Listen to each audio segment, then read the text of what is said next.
Dear Indian retail mutual fund investors, आज मैं आप लोगों से एक ऑनेस्ट टॉक जो है वो करना चाहता हूँ। Honest investing talk.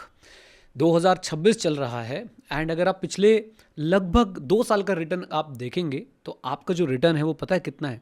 0% मार्केट ने जो है वो रिटर्न दिया। और इस समय हम लोगों को ट्रोल किया जा रहा है, हम लोगों को जो ऐसे बोला जा रहा है stock market, mutual fund, etcetera etcetera. और हमारी तो एफडी देखो 7% 8% रिटर्न दे रही है और आपके म्यूचुअल फंड्स ने देखो कितना रिटर्न दिया है, 0% माइनस में चल रही है भाई साहब हमारी एसआईपीज़ की वैल्यू आज की डेट में, जो टोटल वैल्यू आ रही है।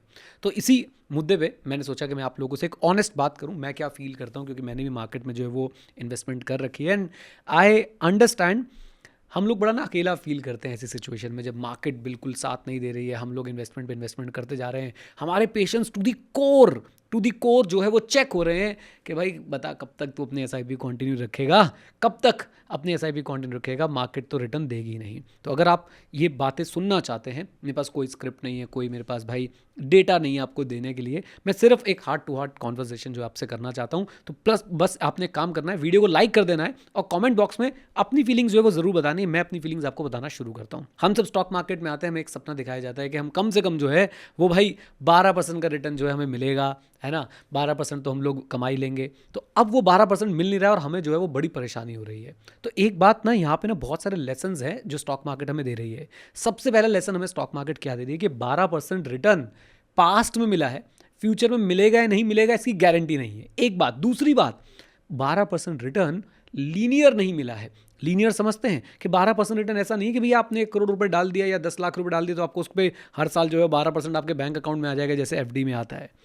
वोलेटिलिटी जो है ना, वो रेंट है जो आप पे करते हैं स्टॉक मार्केट में रहने के लिए। वोलेटिलिटी जो है ना, वो प्राइस है जो आप पे करते हैं स्टॉक मार्केट से कमाने के लिए। तो आपने एक बात समझ लेनी कि भाई जो 12% वाले प्रोमिसेस है ना, ये पास डेटा के बेसिस पे होते हैं और फ्यूचर में क्या होगा ये किसी को नहीं पता है। और ये 12% जो है वो लीनियर रिटर्न आपको बिल्कुल भी नहीं मिलता है। मैं अपनी बात कर लेता हूँ कि मैं इस समय क्या कर रहा हूँ। मैं आपसे बिल्कुल ऑनेस्ट, एकदम सच्चाई के साथ ये बात बोलना चाहता हूँ। भाई इस समय मैं अपनी एस, आप लोगों को पता है मैं एसआईपी नहीं करता हूँ, मैं एस करता हूँ। मैं अपनी एस बिल्कुल कंटिन्यू रख रहा हूँ और अगर मौका मिलता है, जैसे मार्केट ने 22,000 का लेवल टच किया तो भाई मैंने उसमें फिर इन्वेस्ट भी जो है वो कर दिया था जब 22,000 वाली लाइन वो आई थी।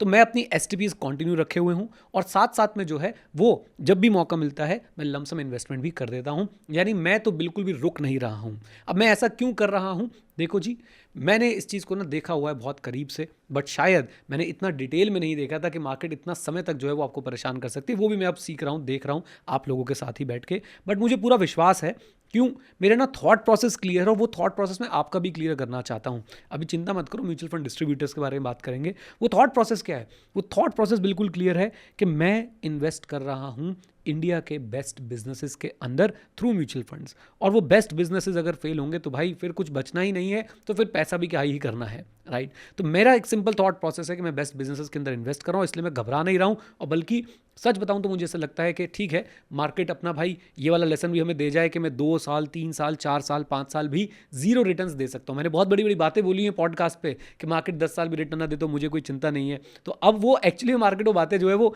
टेस्ट कर रही है कि भाई ऐसा होगा या नहीं होगा। एक आम आदमी शायद इससे बहुत ज़्यादा डर रहा होगा कि यार ये 2 साल से रिटर्न नहीं मिला, मुझे क्या करना चाहिए। तो देखो, मैं आपको ना अपनी बात तो मैंने बता दी, अब मैं आपको क्या सिखा सकता हूँ। वैसे कुछ रिक्वेस्ट ही कर सकता हूँ, बाकी अप्लाई करना ना करना आपकी मर्ज़ी है। अगर मैं आपकी जगह पे होता तो मैं जैसा भी कर रहा हूँ इन्वेस्ट करता रहता, और आपको मैं यही बोल सकता हूँ कि प्लीज़ आप इन्वेस्ट करते रहिए। लेकिन इसमें एक बात समझने वाली है कि इन्वेस्ट करते रहिए, बट आपने ये भी समझना है कि क्या आपका सारा पैसा इक्विटी में लगा हुआ है। अगर हाँ, तो फिर आपकी इन्वेस्टमेंट स्ट्रैटेजी ही गलत है, यानी कि आपने एसेट एलोकेशन नहीं कर रखी है और उसमें आपको और ज़्यादा पेन होगा, आप और ज़्यादा घबराएंगे और घबरा कर आप लोग जो है वो अपने म्यूचुअल फंड्स को बेच देंगे या फिर अपनी एसआईपीज़ को रोक देंगे। अब आप समझिए कि ये जो हम प्रिंसिपल्स आपको सिखाते रहते हैं, समझाते रहते हैं, जैसे कि गोल बेस्ड फाइनेंशियल प्लानिंग करना या एसेट एलोकेशन करना, इनका फ़ायदा ऐसी सिचुएशंस में सबसे ज़्यादा होता है वो लोग जो अच्छे से अपनी इन्वेस्टमेंट करते हैं। अच्छे से मेरा मतलब है गोल बेस्ड फाइनेंशियल प्लानिंग करते हैं, इमरजेंसी फंड बना के रखते हैं, अपना सारी चीज़ें जो जो बताई जाती है ना, life insurance, medical insurance, emergency fund, साथ में अपना कि भाई मैंने सारा पैसा इक्विटी में नहीं डाल रखा है, मेरा कुछ पैसा इक्विटी में है, कुछ डेट में है, कुछ गोल्ड में है, इक्विटी में भी कुछ लार्ज कैप में, मिड कैप में, स्मॉल कैप में, यूएस इक्विटी में है। वो लोग इस समय घबरा नहीं रहे हैं। पता है क्यों? क्योंकि उनके पोर्टफोलियोज कम गिर रहे हैं या उनके पोर्टफोलियो आज भी थोड़ा बहुत पॉजिटिव रिटर्न्स जो है वो दे रहे होंगे। क्यों? क्योंकि उन्होंने एसेट एलोकेशन अच्छे से कर रखी है। तो यहाँ पे आप लोगों के लिए बहुत इंपॉर्टेंट लेसन ये भी निकलता है कि देखो, इक्विटी में इन्वेस्ट करना है लेकिन सब कुछ उठा के इक्विटी में डाल देना है, ये सही नहीं है, ये बेवकूफ़ी है। ऐसा प्लीज़ बिल्कुल भी मत कीजिए।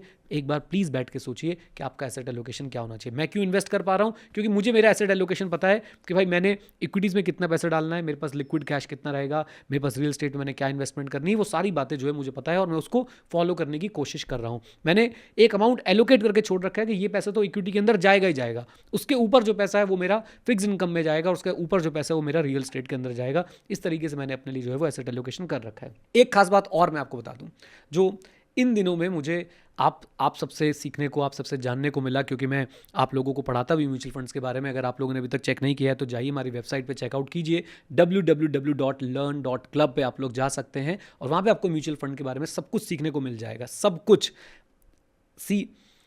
आप एक बार देखिएगा, आप म्यूचुअल फंड डिस्ट्रीब्यूटर्स के साथ अगर जुड़े हुए हैं, 2 साल में कितनी बार उन्होंने आपको फ़ोन किया। आप में से कई लोगों को शायद पता भी नहीं होगा कि रेगुलर है या डायरेक्ट है। जो रेगुलर में है और आपको कोई पूछ भी नहीं रहा है, देखो अगर आपको कोई वैल्यू प्रोवाइड कर रहा है कोई प्रॉब्लम नहीं है, आपको भाई उनके साथ जुड़े रहना चाहिए। आपको गाइड कर रहे हैं, हैंड होल्डिंग कर रहे हैं, एडवाइज कर नहीं सकते वो आपको, फिर भी कर रहे हैं, बट आपको उनके साथ बने रहना चाहिए। बट ऐसे म्यूचुअल फंड डिस्ट्रीब्यूटर्स जो आपको बिल्कुल हेल्प नहीं कर रहे हैं, भाई क्यों जुड़े रहना है उनके साथ आप लोगों ने? आपने सिंपली ये कोशिश करनी है कि आप खुद सीखें और इन्वेस्ट करें, खुद सीखें, खुद अपने पेशेंस को जो है वो बनाने की कोशिश करें, खुद अपने साइकोलॉजी, अपने बिहेवियर को जो है वो टोन करने की कोशिश करें मार्केट के हिसाब से और खुद इन्वेस्ट करें। वो सिखाने में, सीखने में मैं आपकी हेल्प जो है वो कर सकता हूँ। आप म्यूचुअल फंड डिस्ट्रीब्यूटर्स को या किसी भी इंटरमीडियरी को, हो सकता है लाखों करोड़ों रुपए की कमीशन दे दें और वो आपको पूछे तक ना, लेकिन मैं आप लोगों को जो सिखाता हूँ उसके लिए बहुत छोटी सी एक फीस चार्ज करता हूँ और आपको सारी बातें जो है बता देता हूँ। यहाँ मैं म्यूचुअल फंड डिस्ट्रीब्यूटर्स के अगेंस्ट नहीं, मैं उनके अगेंस्ट हूँ जो सिर्फ आपके थ्रू कमीशंस कमा रहे हैं लेकिन कोई वैल्यू नहीं दे रहे हैं आपको। इस स्टेटमेंट को ध्यान में रखिएगा, कहीं आगे चल के आप मुझे लड़वा दें म्यूचुअल फंड डिस्ट्रीब्यूटर से जाके।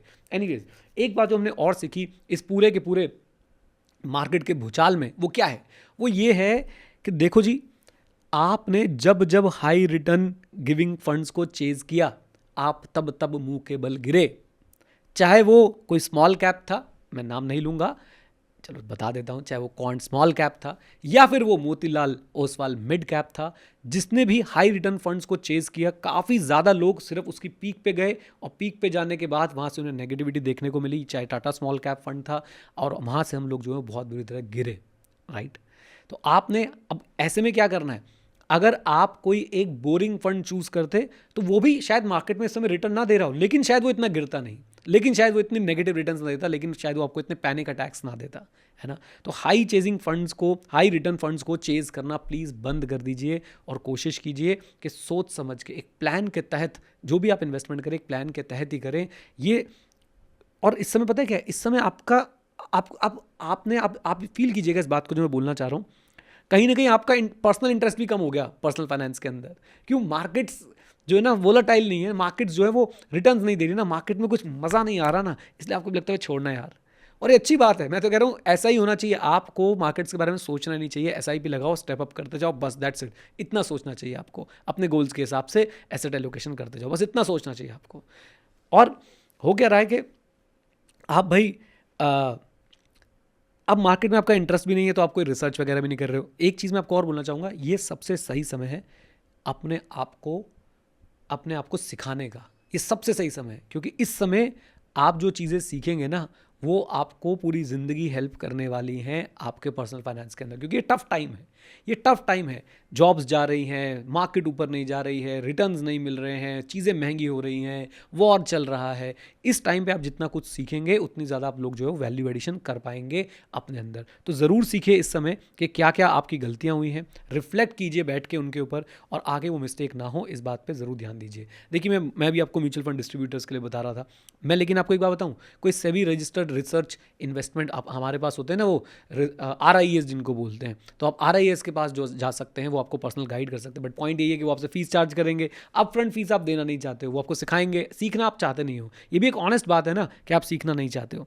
तो प्लीज़ ये समय है सीखने का। आप मुझसे सीखिए, किसी से भी सीखिए, लेकिन ज़रूर सीखिए और सीख के जो है वो इन्वेस्ट करना शुरू करिए। अभी तक नहीं किया है, कर रहे हैं तो उसे कंटिन्यू रखिए और अपनी इन्वेस्टमेंट को शार्प बनाइए कि मुझे भाई मैं इस गोल के लिए इस जगह पे इन्वेस्ट कर रहा हूँ और मैं इस जगह पे अगले कितने साल तक इन्वेस्ट करता रहूँगा। ये आपकी स्टेटमेंट क्लियर होनी चाहिए। अच्छा, एक बात मैं आपको और बता देता हूँ, मैं भी रिसेंटली एक किताब पढ़ रहा हूँ।